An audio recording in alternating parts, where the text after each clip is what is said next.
Now to the very latest on this week's deadly shooting outside the Capitol Jewish Museum. Prosecutors say they are considering the death penalty for the man accused of shooting a young couple who worked together at the Israeli embassy. Investigators say 31-year-old Elias Rodriguez flew to D.C. with a legally purchased gun and bought a ticket to the event at the museum. He's charged with 5 felony counts, including first-degree murder, and more could follow. Court papers say that he told police, "I did it for Gaza."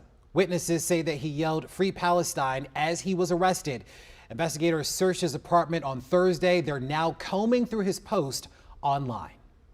There are no two sides to Wednesday's hate-fueled murders in Washington, D.C. The Capitol Jewish Museum attack was an act of pure, unadulterated anti-Semitism, full stop. Rodriguez has not entered a plea. His next court hearing is set for June 18th. A memorial for the 2 Israeli embassy staffers killed in this week's shooting is growing outside the Capitol Jewish Museum. Lionel Donovan joins us live from that memorial. And Lionel, we know people have been coming by since this tragedy to pay their respects and remember these young lives. That is correct. In fact, I've been out here all day, and as you can see behind me, like you were saying earlier, this memorial has been growing throughout the day as people have been leaving behind flowers, candles, and posters to honor the couple that was killed earlier this week. And some have also come out to pay their final respects silently. Aaron Canis and his wife traveled from Ohio to visit their son in D.C., who lives just a few blocks away from the Capitol Jewish Museum, which gave them the chance to stop by for a moment of reflection. We wanted to come here, say a prayer, pay our respects. The Canises were joined by others throughout the day, dropping off flowers, messages, and posters honoring Yoran Lashinsky and Sarah Milgram.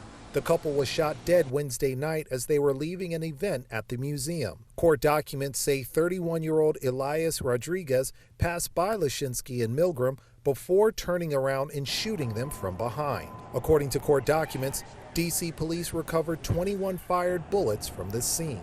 Today, the American Jewish Committee held a virtual vigil, giving Jewish communities around the world a chance to mourn together. Is harrowing not just because of the 2 beautiful souls, the neshamas that we lost, but because we knew that it could have happened to any one of us anywhere in the world. Canis says as tragic as this was, he's not sure what can be done to prevent this kind of violence. It's pretty tough to prevent a lone wolf type of attack where someone decides they're going to do something, and even with all the sophistication and the technology, when it's one person making a decision like that, it's pretty tough. But despite the danger, he also says he refuses to hide who he is and encourages others to do the same. Show more support, get out there, be out in public, and show that this anti-Semitic behavior is not acceptable and it's not going to keep us inside. I've been speaking to museum security throughout the day. They tell me no one has shown up for work, and it's unclear at this point when the museum will reopen to the public.